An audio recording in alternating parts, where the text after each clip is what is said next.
Hello అండి. Night డిన్నర్‌లోకి నేనైతే చపాతీ, ఆలు కర్రీ చేశాను. చాలామంది చపాతీలు గట్టిగా అయిపోతాయి అనుకుంటారు. కానీ ఈ టిప్ అయితే ఫాలో అయిపోండి.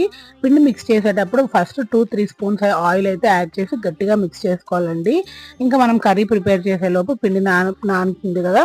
అప్పుడు మళ్ళీ కొంచెం లూజ్ అవుద్దనమాట. సో, అందుకని పిండి గట్టిగా కలుపుకోవాలి. కొంచెం ఆయిల్, సాల్ట్ వేసుకొని పిండి కలుపుకొని పెట్టుకోవాలనమాట. మనం మిక్సింగ్‌లోనే ఉంటది చపాతీ అనేది. తర్వాత నేను కర్రీ చేసేసాను. సింపుల్‌గానే ఆలు కర్రీ చేశాను. సో, ఇంతలో పిండి కూడా దానికి కావాల్సిన టైం అంతా కొంచెం నానిందనమాట. వెంటనే చేసే కన్నా ఒక 5 మినిట్స్ నానితే వస్తాయన్నమాట.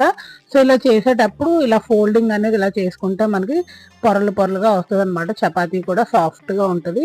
అలాగే మనం కాల్చేటప్పుడు వెంటనే ఆయిల్ వేయకూడదండి. కొంచెం కాలిన తర్వాత అటు ఇటు కూడా అప్పుడు ఆయిల్ వేసామంటే అవి పొంగుతాయన్నమాట.